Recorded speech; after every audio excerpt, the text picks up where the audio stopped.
Great. So we can definitely do a round of intros. Sandra, do you want to start, or do you want the people here to start, or how do you want to? Yeah, I can kick us off. Hi, everyone. My name is Sandra Kwak.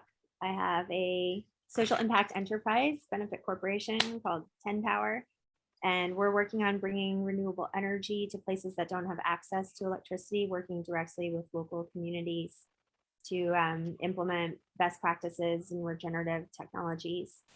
Our primary market has been Haiti for the last 5 years. Most recently, we built a solar powered water desalination plant that's providing clean drinking water to 35,000 people.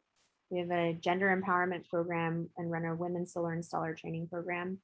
And I am also really interested in working with Indigenous tribes and have teamed up with Indigenize Energy Initiative, which is run by Auto Braided Hair, Cody Two Bears, and a number of other folks. And we have been speaking with tribes in the United States about renewable energy projects, renewable energy access. Here in the US, oftentimes tribes have lower access to electricity, some of the highest non-electrification rates, pay some of the highest amounts for electricity when there is electricity, and also are missing water and sanitation on a lot of reservations. And I really believe that getting back to Indigenous wisdom is something that all of us could benefit from. You know, we seem to have lost our way as a species for the last 500 years. You know, evolution is going this way, humans are going this way, and we all see what happens to species that deviate too far off the path of evolution. So I feel like it's up to those of us who are alive, awake, and paying attention to kind of right that ship around so that we can reemerge. And through Indigenous practices and ancestral wisdom, we can really learn a lot from folks who have been doing this for tens of thousands of years. And there's a principle in a lot of Indigenous cultures that every action that you take, you should think about 7 generations into the future, what impact that action will have. Well, guess what happened 7 generations ago? The Industrial Revolution. So we are now reaping all of the consequences of combusting all these fossil fuels, taking them out of the ground, spewing them into the air. And so returning to the knowledge that we had before that time. So I'll pause there. I love coming in from the side. There's a floating head. You already know me, so I'll just have you guys go around, and Ines, you can introduce yourself as well if you feel like it. Sure. Hi. Okay, my name is Ines. I'm Portuguese. Yeah. Okay, so you can start. It's fine. I just heard my name. Maybe you can go. You can go. Hi, I'm Mareile from Germany originally, but I live in Portugal since 3 years. And I don't know, what do we have a guideline on the instruction? Like, is there something particular, Sandra, that you're interested in knowing from us? What's your relationship to regeneration? Well, I'm trying to cultivate the next generation. I have 2 boys that are 10 and 14. So I think in around that time and through that becoming a mom, regeneration has become something important to me that I now feel I want to be an active part of. That's beautiful.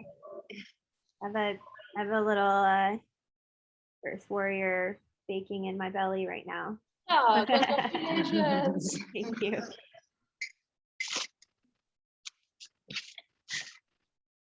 Ines, you want to go?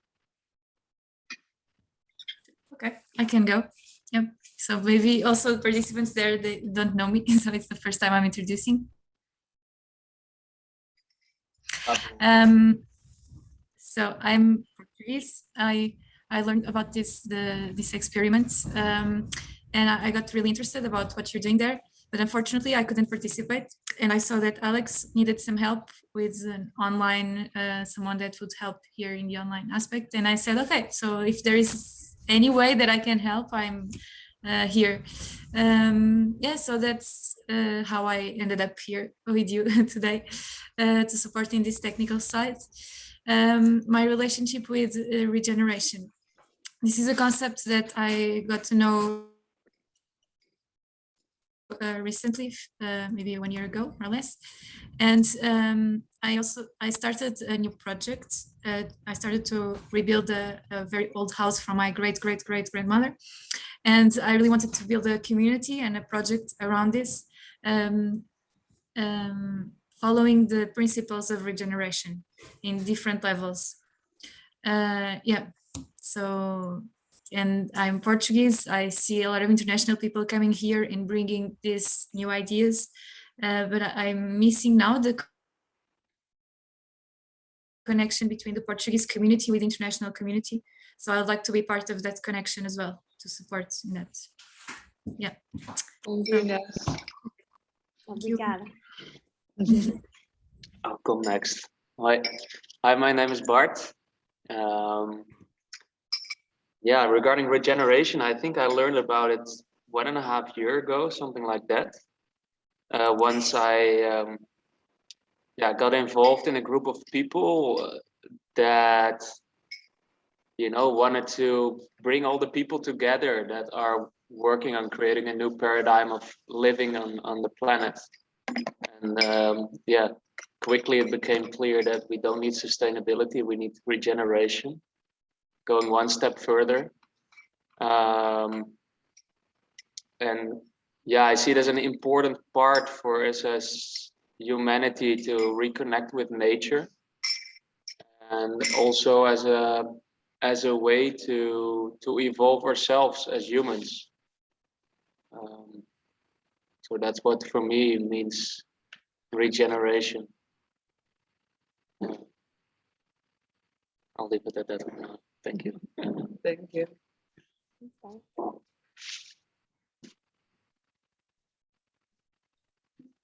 Hi, I'm Camille. The concept of regeneration was very new to me until I met Alice and started this journey. And I'm very excited about its potential.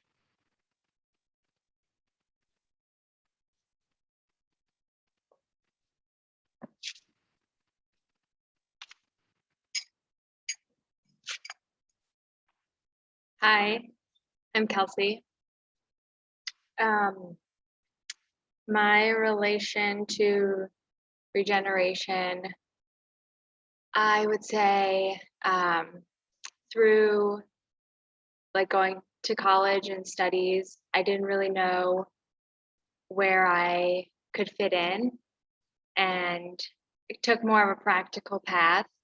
So I've been working in tech finance for the last 3 years, and I've found myself coming back to exploring like, okay, what else could I be doing? And this concept of regeneration is something that has been interesting to me, and I haven't had the chance to fully explore it. So that's where I'm at now. I'm on the journey of exploration of what it could be.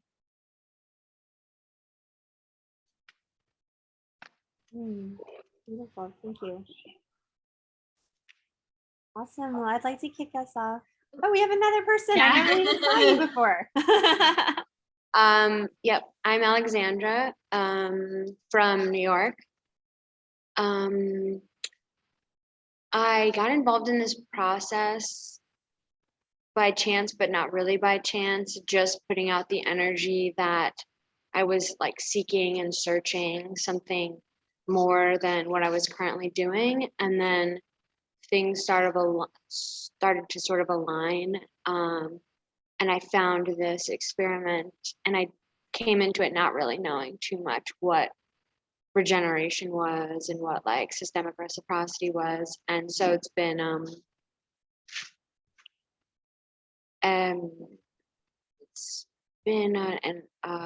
really big eye-opening experience for me.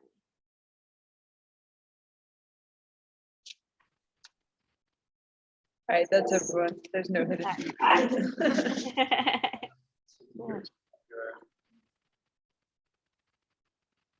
I'd like to ground us with a land acknowledgement. And I encourage folks to learn more about the native peoples of your land. I'll put in the chat a resource that has been helpful for me that's mostly focused on Turtle Island in North and South America, but I'm sure there are other resources to learn more about the people whose land that you're on. So I am coming to you today from unceded territory of Ohlone people in the Bay Area of California, which was once a gathering place for many, many different tribes. Here in San Francisco, the Ramaytush, the Chochoni were some of the largest tribes.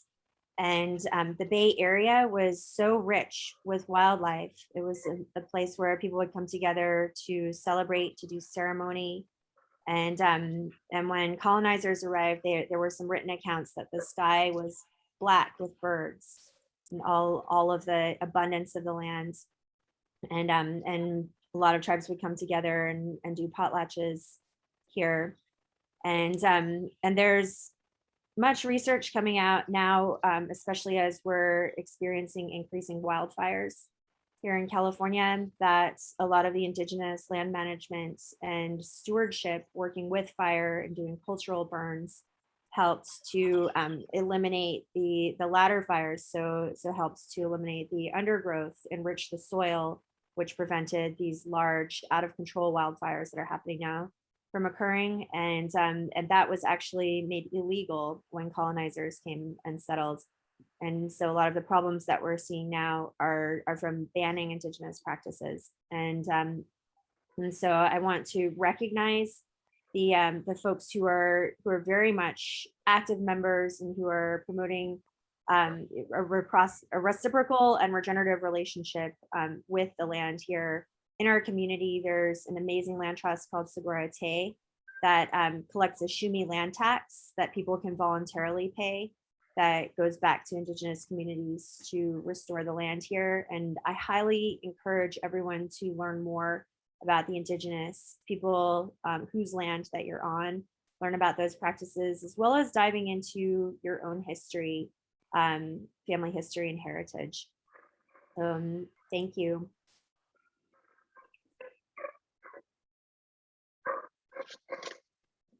Do you need to be able to share screen? No, that's okay. We can keep it conversational. So I work in renewable energy, and energy historically has had a very extractive relationship with the land, with people, with human exploitation, and especially with native peoples. You know, the whole idea of development and international development as a whole has really been to find a new place, to conquer it, to extract all the resources from it, human and natural resources. And that idea perpetuates today. A lot of international development projects that are sponsored by government agencies are oftentimes, as I simplistically see it, you know, a port to a highway to a mine, which is basically vacuuming all the resources out of a country. And I have a TED Talk called Fourth World Nation Building that's about my theory on how we're doing development backwards. So we've set up this paradigm of first world, second world, third world, where people across the planet are supposed to aspire to a first world lifestyle. But what happens after first world? Zeroth world, right? Like it seems pretty backwards. It's like saying, oh, we're completely developed, like we're evolved, we're finished.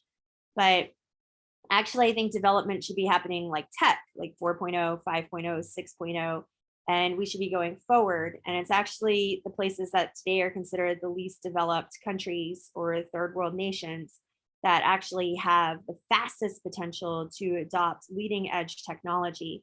For example, there's an EKG scanner that's under $1,000 that uses big data and sensors on your head that can do MRI scans. No hospitals here in the States are going to purchase that because they already have a $100,000 MRI machine and they're charging people's insurance to be able to pay for that machine. But in places where there's zero health infrastructure, like where like in Malawi, people need access to this technology. You know, this sub $1,000 scanner is amazing and can be deployed very quickly, and the community is totally receptive to it. And it's also collecting big data about people's brain waves, which can help advance scientific evolution. So there's a lot of examples, you know, in renewable energy about leapfrog technology, where we don't have utilities in place. So in areas like Haiti, we can immediately go straight to solar.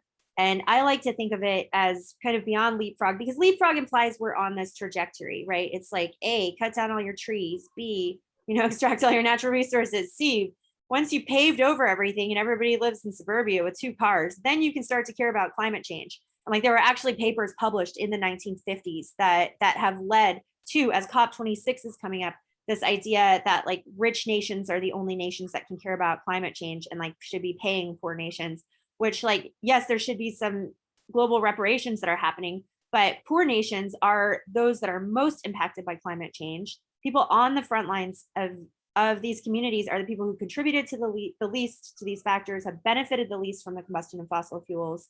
You know, 70% of the population in Haiti doesn't have access to electricity. 14% of tribes don't have access to electricity, but are getting hit by droughts, hurricanes, fires. You know, all of these accelerating climate impacts are hitting those communities the hardest.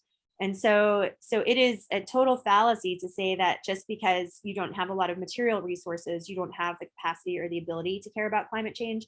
And some of the leading solutions, you know, are not just giving people little solar suitcases, but actually integrating renewable energy as a platform to support many other best practices. Water purification, regenerative agriculture is one of the top solutions to climate, because we can actively harvest carbon out of the air, put it back down into the ground where it belongs. And bonus, you get healthier food systems as well. So there are so many different solutions that can be happening in frontline communities at the bleeding edge. And so I'm really excited about working hand in hand using human-centric design, design thinking, humble learner perspective, working with community members to elevate what's already happening on the front lines to create climate solutions immediately. And so we have teamed up, my company 10 Power has teamed up with Indigenize Energy Initiative, which is a new nonprofit that is working directly with tribes to help create renewable energy projects. And our goal is to design tribal utilities and tribal utility commissions and intertribal energy councils so that we can create energy sovereignty for tribes. And this will not only help the resources to flow back into these communities and to reverse the cycle of exploitation that energy has had with tribes and with indigenous people, but also to create pathways for completely new developments. So with unlimited renewable energy, what types of businesses might pop up? What types of new lifestyles might pop up? You know, if tribes were generating excess electricity, and now that we're seeing that battery storage is a huge blocker to going 100% renewable, if tribes owned giant battery banks and were actually selling capacity to utilities, what would that look like in terms of both the power dynamic on the grid, but also the power dynamic between individuals and communities? And I'm incredibly honored to be working with Cody Two Bears and Auto Braided Hair and their communities. Cody Two Bears was one of the main founders and leaders of the No Dakota Access Pipeline movement at Standing Rock. And so mobilized incredible resources to come out and fight pipelines being constructed on the Standing Rock Reservation. And he is just this incredible mover and shaker. And he has an organization that's called Indigenize. And basically the idea behind this came from everybody talking about decolonization. Everybody's like, decolonize yourself, decolonize the world, decolonize wealth, right? And he's like, well, what's decolonize is negative, right? It's saying colonization is bad, but what's the positive of that? Like, what does a positive look like? Indigenize yourself. And so Indigenize Energy Initiative was born out of that. I was just at Standing Rock 2 months ago, we installed a 10 kilowatt pilot project for some elders on the reservation and brought together members from 5 different tribes. And a lot of youth were getting trained on becoming solar installers. There was a documentary film crew there. And after the installation, they were asking the youth, you know, how was this experience for you? And one of the young men said, last week I was thinking about committing suicide. And this project brought new hope for me and for my tribe. And it's really incredible seeing the potential, not just the carbon dioxide emissions potential, right? Or pollution reduction potential, but the human potential that is unleashed with renewable energy projects. And we're really excited about continuing to work with tribes and to grow our impacts. And there's also another pipeline that is currently being built right now underneath the Great Lakes area, which is the largest freshwater mass in the entire world. And it's called Line 3. It's a pipeline that's being built by a multinational Canadian corporation called Enbridge. And they're horizontally drilling underneath the Great Lakes through the Mississippi headwaters, which is source of 2/3 of the fresh water within the United States. They're violating Anishinaabe and Ojibwe treaties. And I was out there in August with the Women Water Protectors resistance camps on the front lines.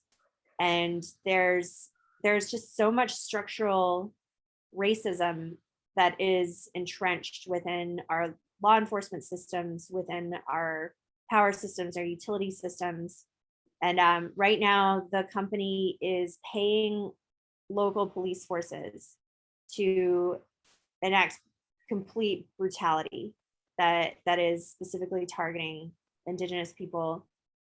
They're charging people of color 5 to 10 times the amount of bail to get out of jail. They're paralyzing protesters' faces. So protesters are locked down to the equipment, and the cops are using these trigger point techniques to paralyze their faces, and some people are not getting control of their facial muscles back. And this stuff is not on the news. It's happening right now, and it's not. Standing Rock got a significant amount of news after, they were unleashing dogs on people, and they were biting people, and they were spraying people with fire hoses in sub-zero temperature. And this type of brutalization is happening like right now as we speak, and it's not getting any news coverage. So it's pretty crazy. And I was talking with Winona LaDuke, who's an incredible Indigenous activist in the Minnesota Great Lakes area, about some of her projects, solar thermal projects, and creating community solar projects. And when we started looking into the utility rates, they're offering pennies on the dollar for Indigenous communities to do solar projects. So it's not penciling out in terms of the finances to create these projects, because the utilities are putting up these blockers, which are, if you look at other communities and what they've been able to accomplish within the financial constraints, and then when Indigenous communities try to do the same thing, there's pretty clear racial motivations. The types of prices that they're offering are not the same. And so I'm really interested in mobilizing different types of capital, philanthropic capital, Department of Energy grants, as well as private capital. So in the absence of the right market mechanisms, since our markets are still incredibly biased and racist, seeing what types of private capital and philanthropic capital that we can bring into these projects to help make them viable and to really get them off the ground and start creating returns for the tribes. So I know that was a lot of information pretty quickly. I want to do a couple of exercises with everybody, but before we jump into that, do y'all have questions?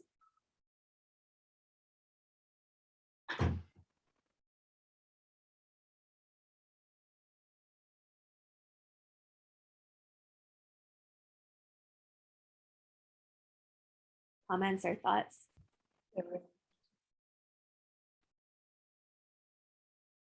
Maybe not at this point.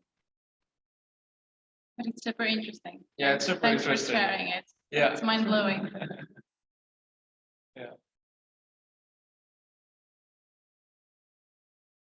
Cool. So the first exercise that I wanted to do together is a little personal deep dive into your lineage and heritage. So thinking about your ancestral heritage, where you come from, any stories that you have heard or learned from your family about relationship to the land, and thinking about ways in which there may be opportunities for reconciliation or passing on knowledge that has been passed to you. So if folks want to journal, if you have something to write with, you're welcome to, or you could just spend some time meditating on your lineage, heritage, and thinking about any stories that you've heard.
We'll give it a few more seconds.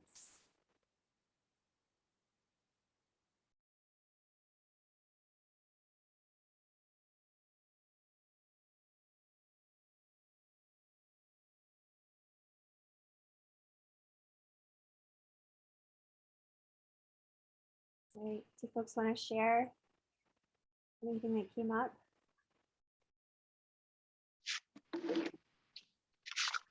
I mean, I can share what I know about my family and our lineage and all that. We were definitely like super colonizers. Like we came over on the Mayflower, and so we were involved in like the Thanksgiving and like all of that, which I don't know what that means. You know what I mean? There's like no, that's just kind of like that was there. I don't know what that actually means as far as them as a people.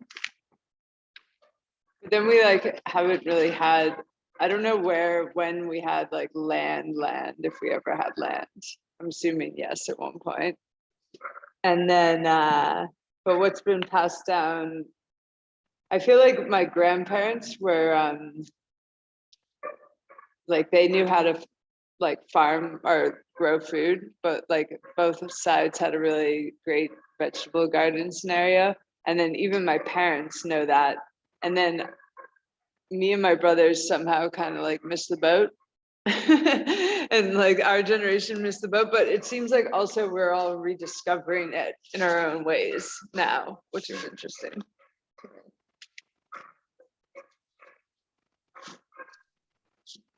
Thank you. I can go next. So regarding my family, there's 3 lands that are in the ancestral relationship. So the first one is in a small town in Portugal, where they used to cultivate and have a lot of like rural work. Another one is when they moved to Brazil to buy a lot of caoutchouc, Caoutchouc, like rubber. rubber trees. And a third one was Equatorial Guinea. And so Equatorial Guinea, I was really curious because stories that, they shared were just, I think, so wrong. It was really interesting because I tried to go there to also see how things evolve. And it was a really mind-blowing experience. It's a really Did And you to go also- you go to your family's land? that is no longer my family, but I wanted to go there and I wanted to hear the stories from a different perspective. Oh, interesting. And it's really interesting because it's a country that has a dictatorship, and I wonder, like, what was the impact that those foreigner people that were also my family had on that land, and the state that the country is in as well. Like, what's not blame, but what's that? Did you find anything out about your family My family. while you were there? And not about my family, but about things that were considered normal that today are just atrocities. And also the way that, so for example, I was both, it was the first time that I felt racism towards me. I would go to a place and people would just ignore me. And they will point at me in the street and call me Chino, Chino, Chino, because they don't see Empress, like they see some Chinese who were Chinese.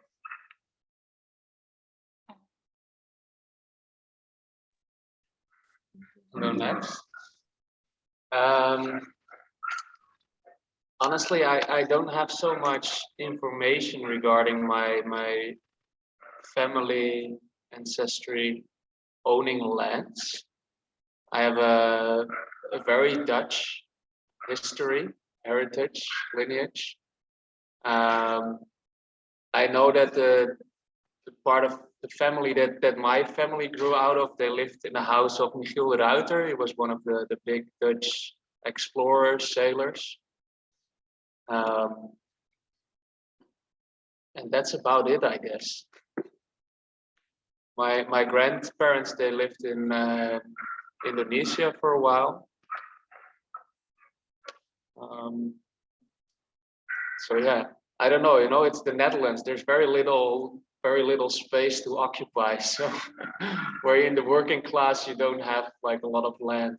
And I think, yeah, my lineage was a lot just working class. So yeah, not so much to share about this.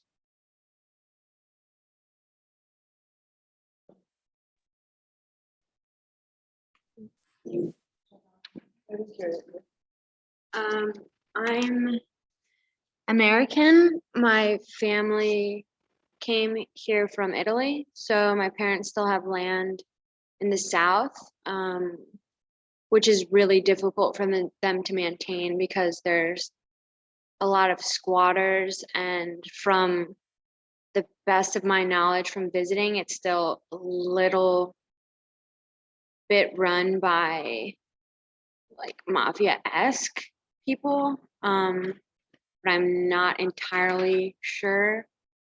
And then we also have a couple properties of land in the Northeast of the US, and those are easy to maintain.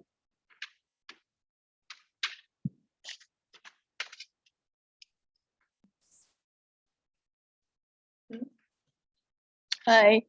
I think my story is more similar to Bart's. From Germany, my ancestors, as far as I know, are all Germans. And always lived in cities. I also don't have a lot of tracing back. I don't think I can trace my family history back 7 generations, so I don't know. To my knowledge, nobody that I know in my family ever owned any land. They always lived in cities. My parents own, or we own now, a tiny plot of land in Italy, but it's in the mountains, so I don't think there's a history of this having,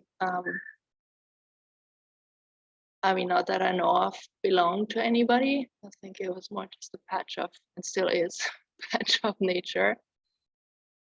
And then I was thinking of our own land here that we now own in Portugal, and there the history goes back, at least what I know, to the Middle Ages and to the monks and the Crusaders that were owning back then the land. But yeah, I can't trace it like really far back. Sandra?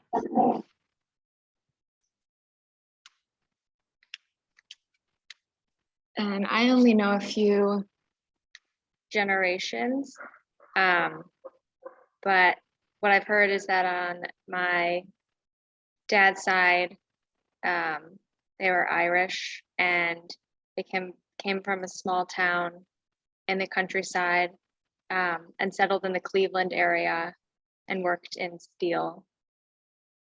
And then on my mom's side, they were English and then came to New Hampshire. And I think like my great grandpa had an insurance company, and they still have land in New Hampshire. I'm going to share some stories that I've heard. One was from Otto Braided Hair, and I had invited him to come to San Francisco on Thanksgiving for the Indigenous Peoples Sunrise Ceremony, which commemorates a time in the late 60s and early 70s when Indigenous people took over Alcatraz Island. They said, y'all took all of our land, so we want people coming to the United States from the east to see the first thing that on the horizon be indigenous land. And they lived on Alcatraz for about 1.5 years. And so every year on sunrise on Thanksgiving, folks come from all over Turtle Island and do a ceremony there. And he said, sorry, I can't go because that's the day that we do a walk 500 miles from Oklahoma, where our people were brought during the Trail of Tears, back to northern Montana, where our land is, from the Northern Cheyenne tribe. And he told me the whole story about how so many people died on the Trail of Tears, and they were forced off of their land and brought to this barren lands in Oklahoma. And 2 chiefs from his tribe decided they were going to escape. And so they took about 60 people each, and they left. And one of the groups went to go and find their other allies, but that land had been taken as well, and so they got recaptured and imprisoned. But the other group made it all the way back to their homelands, and they resettled on their homelands. And today it's where the Northern Cheyenne Reservation is. So they have their original lands back. And that was in the early 1800s.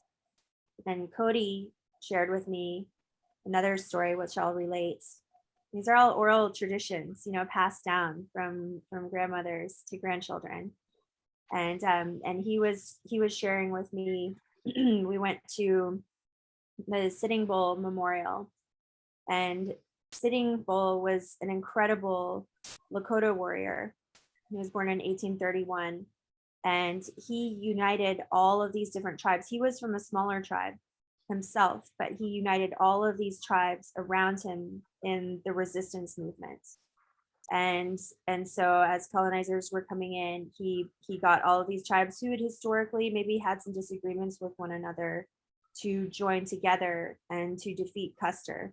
at Custer's last stand, and was this incredible diplomat and uniter. And so eventually he was captured. There were residential schools where children were taken away from their parents and forced into boarding schools. They were not allowed to speak their language. Their hair was cut. They were not allowed to practice any of their cultural traditions. And basically the US government policy was to beat the Indian out of the man, was the quote. And so a lot of these re-education schools had severe child abuse. There are a lot of unmarked graves of children who were killed during that time that are still being found now. And so a lot of Sitting Bull's people were basically turned against their own heritage. And Sitting Bull still, he would unite people and would hold cultural dances in secret. They were not allowed to do any of their cultural dances on the reservations. They were forced to go to church and to basically forget their cultural practices. And so he was basically imprisoned at this fort and negotiated to be able to leave to go on Buffalo Bill's Wild West Rodeo tour. So he was touring around the country with Buffalo Bill.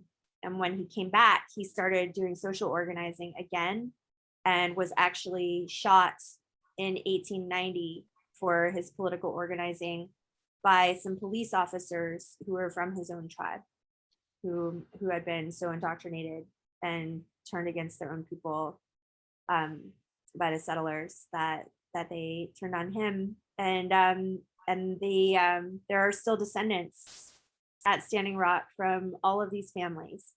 So there are still Sitting Bull tribal members. There are Tomahawk tribal members who are descendants of the families that killed him. This is like in the 1890s. I don't know what my family was doing in the 1890s. I have no idea. I'm disconnected from my heritage. I'm half Korean, quarter Swiss, quarter Polish. And I know about as far back on my maternal side as my great grandmother, who her family were hoteliers in Switzerland. And then my grandmother came over when she was 7 years old to New York, and her family started an embroidery and lace business in New York. My Polish grandfather was a dock worker.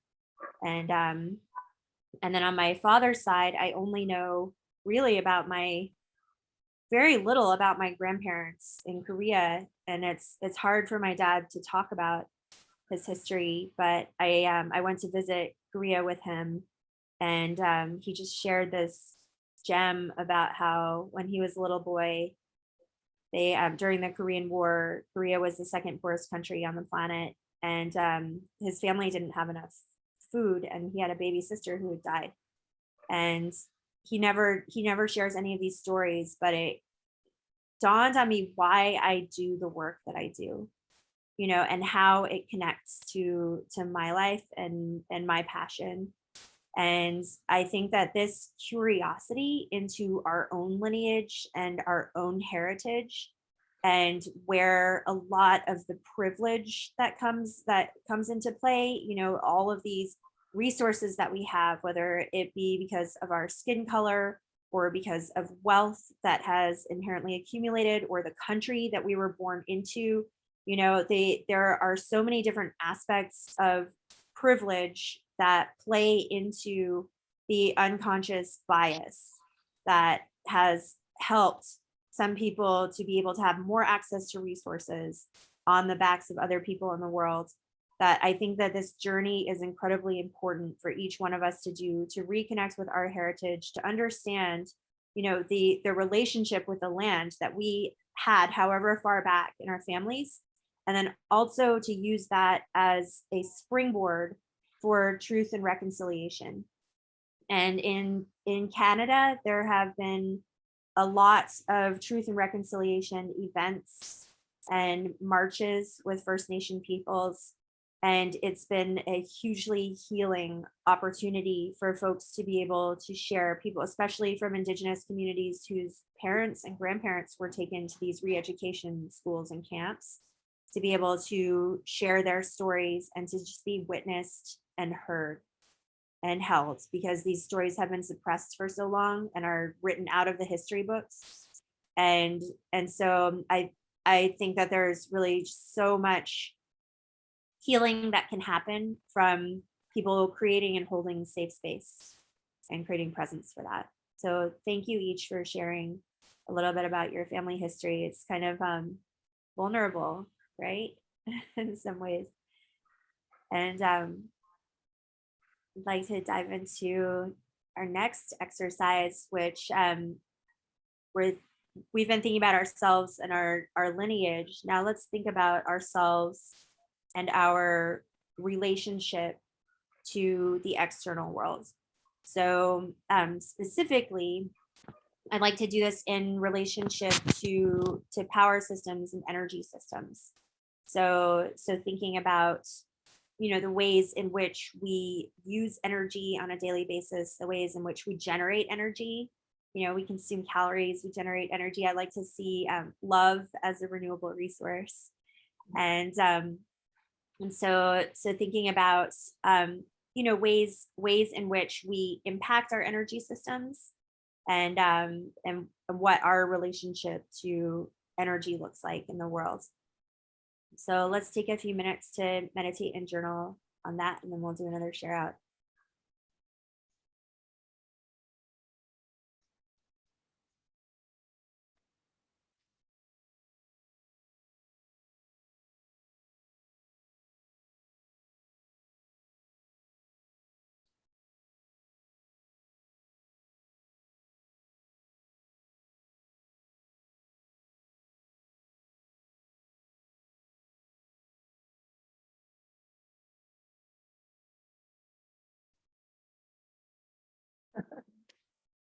Good energy. The lights are flickering here, so.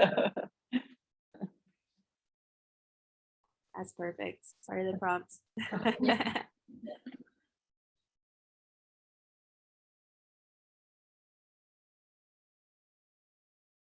Yeah, here's some other questions, like all the things that you use electricity for, what it enables in your life,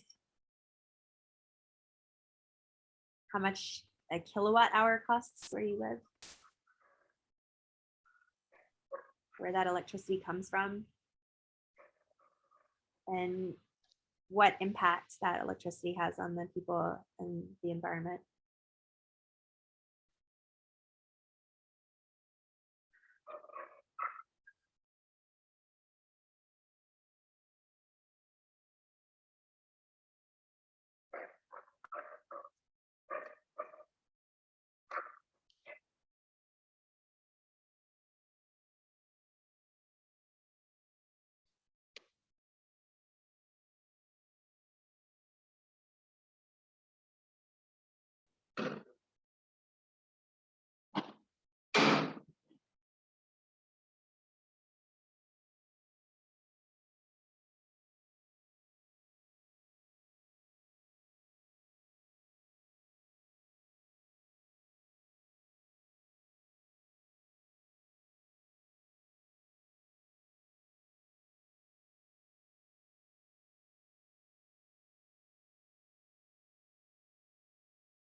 Few more seconds.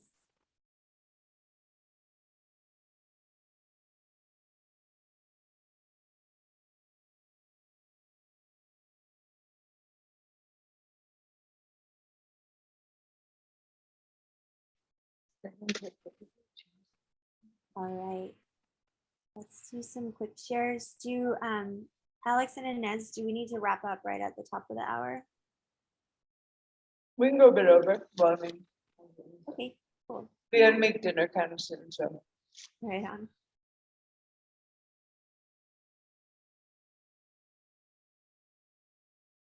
Does anyone feel inspired to share their thoughts?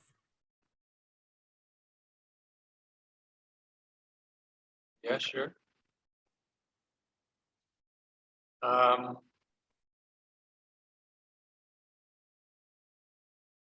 currently living nomadically, so I don't have like a fixed supply of energy, and I have to deal with what comes to me. In general, I feel that I aim to minimize my use of energy, although I also have this feeling that I'm still using too much, because energy kind of is available in abundance and very cheap. Whereas I know that we don't pay the fair price. And if we would, then I think we would use less electricity. So I'm also curious to shift towards a way of living where there's more direct feedback of how much energy I really use, to really get a feeling of what nature and the planet can provide to me. Currently, it's still very abstract, and yeah, you don't have that direct feedback. Hello, Cody. Hi. Welcome. Hi, Cody. Thank you so much for joining us. We're doing a little report out on our relationship to energy, and we did an exercise before this on thinking about our family heritage, history, lineage, relationship to colonization. And after this go round, I think it would be really beautiful if you could bring us home with some closing words and talking about what each of us can do to indigenize our relationship to energy. So we just dove into some feedback on this one. Thank you so much. I'm so grateful that you're able to join us. And yeah, I apologize. It was my fault that I didn't get this connection over to you earlier on the Zoom link. Thank you, Cody. Happy to have you here. Yep, thank you for having me. Nice to meet you all. Good to see you. Anyone else want to share? Yeah, I can say something.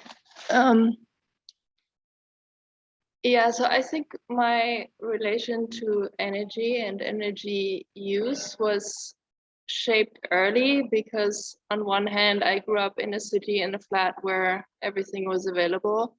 But on the other hand, I also spent every holiday in this little house in Italy that I talked about before. And there we had no energy. It still is an off-grid place. So I think since I was a child, I made a very conscious connection between the energy that we have at home is somewhat of a luxury, because we would use, like a gas lamp to have electricity. We had one solar panel, so that would run out on a regular basis while I'm trying to read my book at night.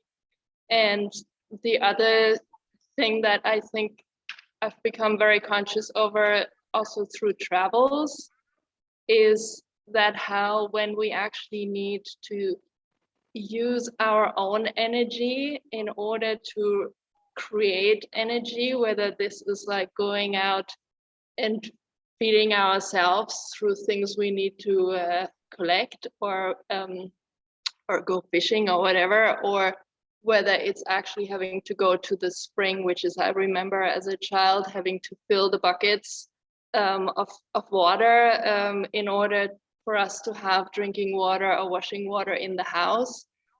We are the energy source in a way also. So I always felt this connection between us being also part of the energy provider as much as the energy user. And yeah, so I feel like I'm conscious about it, but in reality, in real life, it's more like what Bart said, when it's easy to get, then it's also easy to take. When it's more difficult, then you make more of an effort, and then it becomes a more connected process in a way.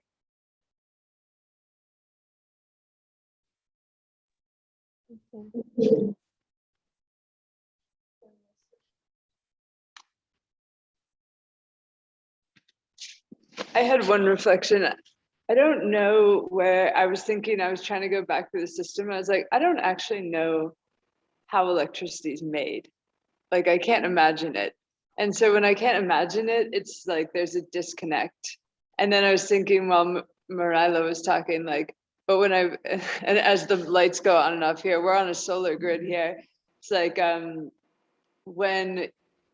when I've been in places where we've been on a microgrid, my relationship to the energy totally changes because I see where it's coming from and I know that it's like a finite resource and I can see the work that's going into it. So I think it's the same, like when you grow your own tomato, the way you're going to treat that tomato is different than if I go to a tomato that I like pick up at the supermarket, you know?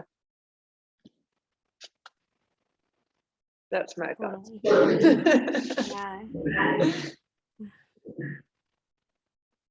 Does anyone else feel compelled to share? You don't have to if you don't want to.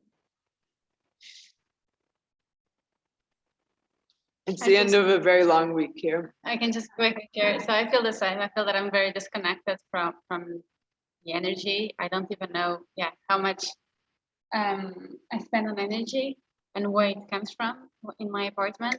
And so this is a really good reflection, and it also syncs well with the reflection of this week, which it was to sync with our own energies. Yeah. And the good relation with you. I was completely disconnected, the two of them.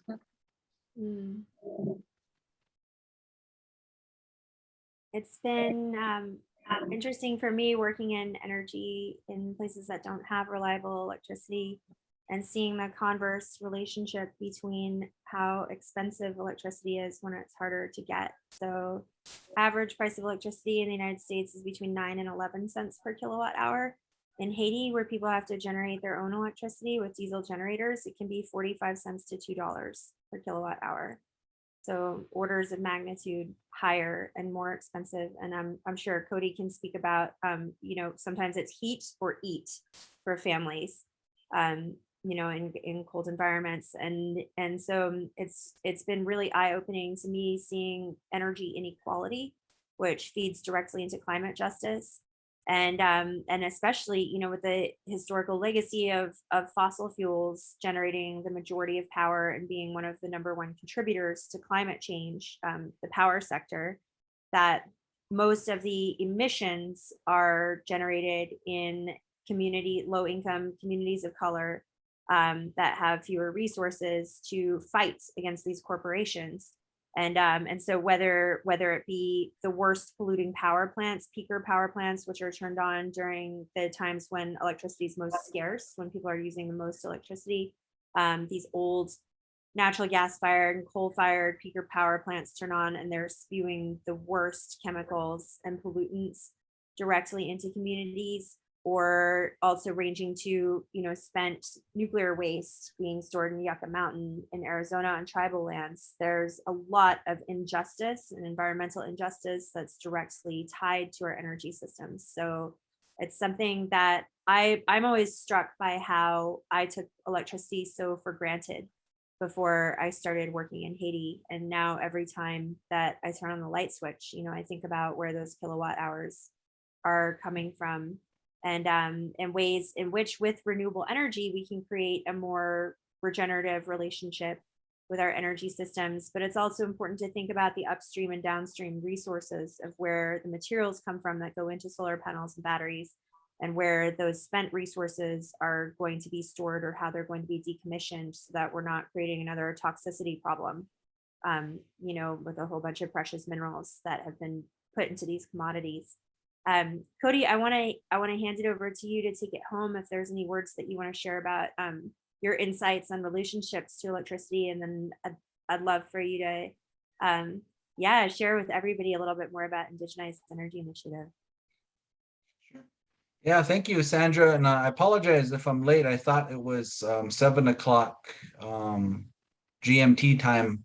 Must have been like an hour late into the process. So I apologize. But thank you, Sandra, for bringing me on and allowing me to share what's happening in our neck of the woods here, and not just on Standing Rock, but of course, you know, in the United States as a whole, Native tribes, what Native tribes are dealing with when we talk about, you know, energy prices, energy issues within our reservation homelands. And, you know, reservation homelands also in high poverty communities, not just in the United States, but around the world, I think are facing similar issues and commonalities that we share when we talk about energies and the struggles that we have to deal with on an everyday basis. But yeah, first of all, my name is Cody Two Bears. I'm an enrolled member of the Standing Rock Sioux tribe. I was able to serve on the council for 4 years, 4 historical years, I'd say. From 2013 to 2017, I was allowed to lead my people during that time, historic time. Of course, that was the same time during the No DAPL movement, which a lot of you heard of. Some of you was able to be there and participate. Some of you participated from afar. I led that little community of Cannonball where all the encampments were and things like that, where we've seen 350 plus tribal nations come together. Of course, organizations and different ethnic groups around the world have come together, and just people in general of all colors that come to stand with us at Standing Rock. And very important times. I've learned a lot through that process as a young man. I also told myself, you know, if we look at the general things in life that got us to this point, it's cultural identity. It's just who we are as a people. You know, our family, our traditional ways, our backgrounds, our history got us here to where we are today. And I think that's what the most important piece of what I was taught when I was young, what my grandma always taught me, was that you don't know where you're going unless you know where you've been. And I think that's a very, very important teaching that I take with me everywhere I go, because I challenge people not just to say, hey, you know, Sandra, where are you from? I'm from LA, you know, things like that. You know, I ask people, no, where are you really from? Because it's important to know exactly where your traditional roots and your heritage and where your ancestors came from, so you have a better idea on where you're going to go into the future. And I think that's something that as Native people, we teach to our young people every single day within our Tioshpayes, our Tawahes, which we call families. And, you know, us guys, we don't necessarily have immediate family. Our family is like distant family. We have, you know, our second cousins, third cousins, those are just like our brothers and sisters to us. So our families and Native culture are very, very large, very, very huge. Just to kind of give you a little bit of background there on why, you know, it's important to always understand who we are and where we come from, and to know that moving forward. And knowing all of that, I come from Chief Two Bears. You guys can look him up. Chief Two Bears fought in the Battle of the Little Bighorn, 7th Cavalry, Custer. Their very historical war that he fought. And then he was also the signer of the Fort Laramie Treaty of 1851, 1868. So he was made major decisions for our people back then on the homelands where we come from. And short story, I know hopefully I don't get too long-winded here, but it's kind of hard to explain where I come from and to get to the point of where I am today to tell you why it's important, why we do these certain things. But you know, where those lands where the encampments happened during Standing Rock movement, the lands that I had to oversee, we flash back 150 years ago. Chief Two Bears actually roamed those lands. He actually took care of 81 lodges, which is one of the, you know, higher chiefs' responsibilities within the Ochete Shakoi, which we call 7 council fires. So he had a big responsibility of taking care of 81 families underneath him. And right around that same, you know, place where the big camp was, no DAPL, 150 years later, I was responsible for that exact same land that brought 350 plus tribes to my homeland. So just to kind of let you know the background of where I come from, who I am, and why I am the way I am today. Because, you know, we always ask our questions, why am I like this? And a lot of times we are the way we are because of our ancestors and the ones before us, you know, that runs the blood through our veins that allows us to be able to do a lot of these great things in life moving forward.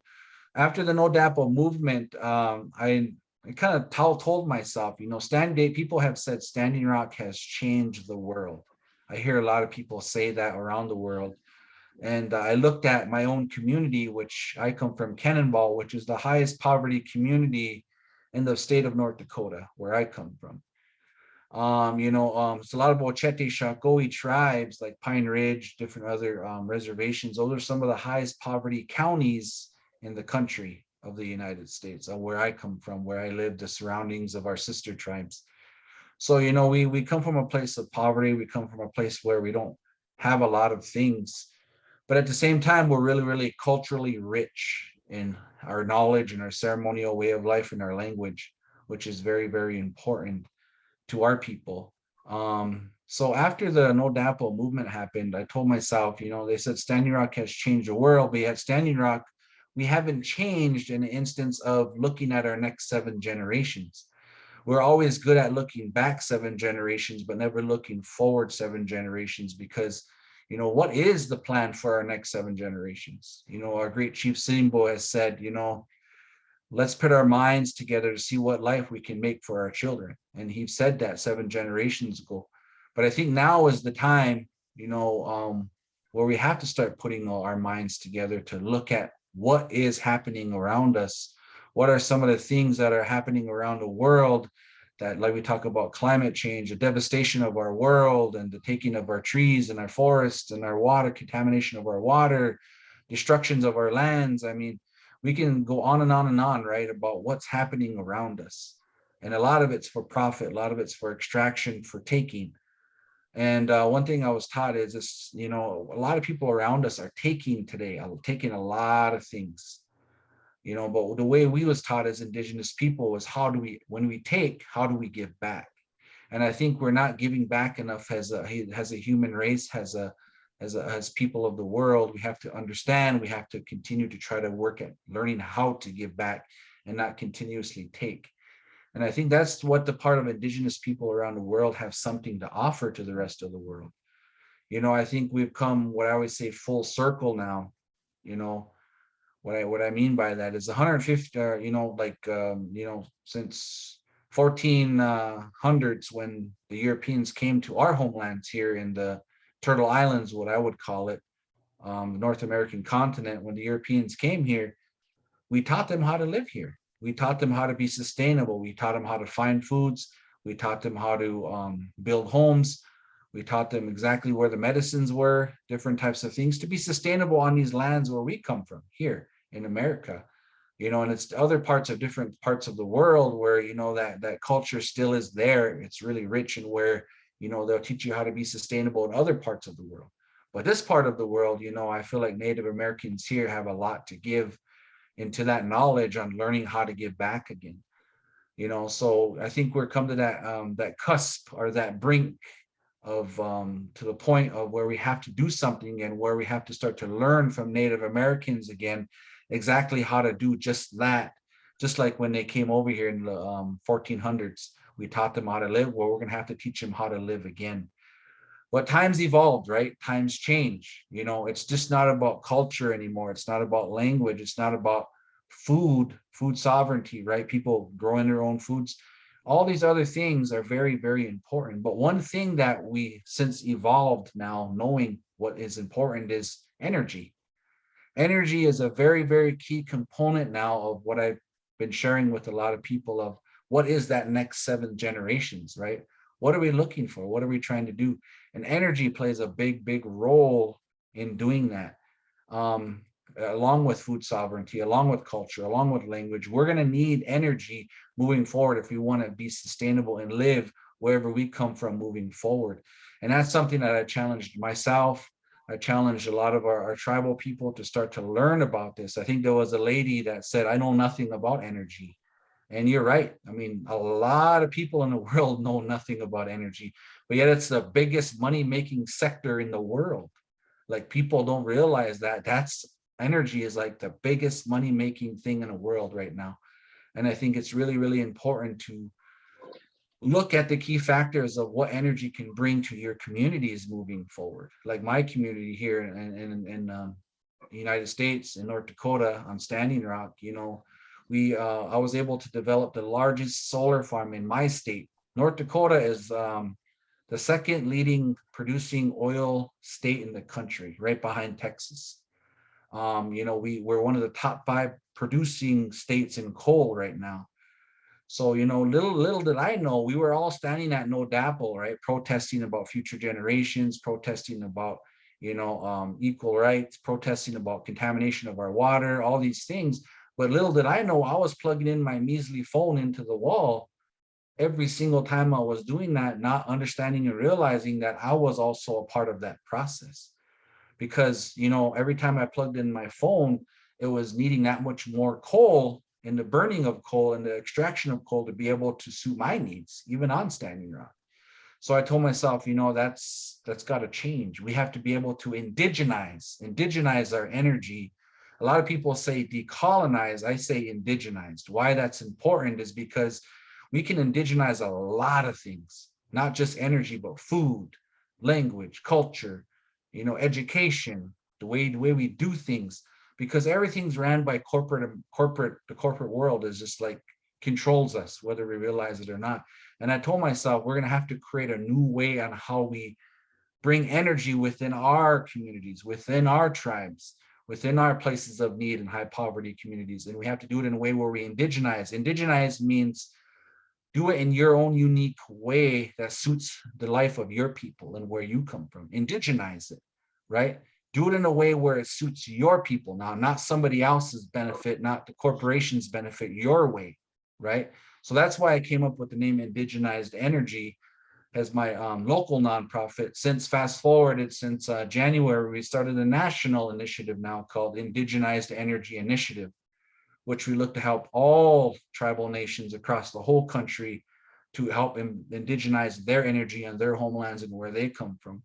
Because now we have big corporations that are starting to look onto reservations and say, hey, we want to put up these big wind turbines. Hey, we want to put up all these big energy infrastructures, utilize our resources again. And a lot of those resources that are created within our lands, that goes off somewhere else, and they utilize our resources of energy and other places where we have to sacrifice our land and our resources. Well, that needs to change now. We're going to create energy within our own homelands and utilize that energy within our own homelands. And I think, and we're going to do it in a way where we indigenize it so it fits our traditional customs and who we are as a people for different tribes across the country. So that's what I exactly mean when I say indigenized. And that's kind of the work that I've been doing since the No DAPL movement.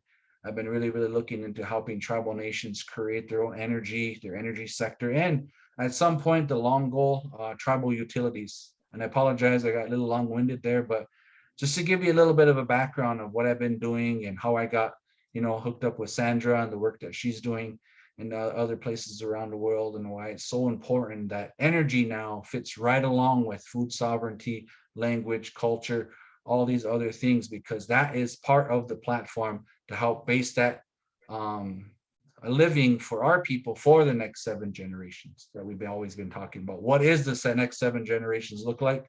Energy is a big part of that. Thank you, Cody. It's such an honor to be doing this work together. And it's really lovely being with all of y'all here tonight, this evening in Portugal, this afternoon in the States. And Cody, do you want to bring us some closing words? You're such a powerful speaker and leader. Yeah, absolutely. You know, I just like to first of all thank the creator for allowing us to still be here today, you know, allow us to be able to connect in this way. Of course, unfortunately, you know, COVID and the pandemic has put us in these little little areas of incubators to where we have to speak to each other in this way. But at the same time, I look at it as a way of being able to take a step back, to really, really look at what is needed moving forward. Why are these things happening around the world? What can we do about it? How can we collaborate and make these things happen? And I can honestly tell you, like, I've seen a lot of progress in the last year and a half than I've seen in all my years of work. And I think, if there's a time of collaboration even with its natives and non-natives, it doesn't matter who you are. I think if we want to be here in the next 7 generations, we all have to start putting our minds together to see what we really can do for our future generations. And that is all of us. It's not just Indigenous people, it's all of us. We all have to come together. We all have to work together. We all have to share our stories, who we are, where we come from, and just to get a better understanding, and one thing I've learned is that there's a lot of people that are always trying to put walls up between us. Look at the Trump administration trying to build all these walls. And one thing I've learned is that, walls are not going to fix any of the problems. What we have to do is learn how to be a good neighbor again. That's one thing I was always taught, is that a lot of us don't even know our neighbors anymore because of all these walls, right? Learning how to be a good neighbor, I think, is a good example of what we all need to practice and what we all need to do to make this world a better place. Regardless if it's energy or anything like that, learn how to be a good neighbor again. Talk to one another, converse with one another, share ideas with one another, be open-minded, and find ways on how we can actually make this world a better place, so we know exactly where we need to be in the next 7 generations. And I think that's, if there's anything I were to leave you guys with, that's exactly what I would say, is because it's important now that we all come together and really, really, like I say, science is good, but also, you're leaving a big part of Indigenous side. We own the manual to a lot of these Indigenous lands around the world, and it's now time to put those Indigenous people at the table with those scientists and collaborate a good, strong structure so we all can be able to flourish in the future. And I think that's a huge goal of mine at some point, is to bring more Indigenous people at the table with a lot of these big decision makers, to make sure that we set a good step moving forward and make really, really good progress for a lot of our unborn children that are not yet to come here today. So, but thank you all for allowing me, Sandra. It's been a blessing. I got to share a little bit of why I call it indigenized energy, why indigenized is a new word. On what I say, it's, decolonize is great, but I always say indigenized. I think that's even more appropriate to figure out on what we need to do to make things successful for our people and where we come from. So, but thank you, Sandra. Thank you for the opportunity to be able to share my story, share my message with you all. And it's such a blessing to be able to speak for my people in this capacity, and all the elders before me, that allows me to be able to do these types of things. Thank you, Cody. Thank you. Thank you so much. Thank you, Sandra. Thank you. Pleasure. Enjoy your evening, enjoy your dinner, and the rest of the experiments. I'm really excited to see what the results are when the data comes in. Thank you, Hopefully Alex, we'll keep and you for up to date. organizing. Bye. Thank you. Take care of you all. Bye, everyone.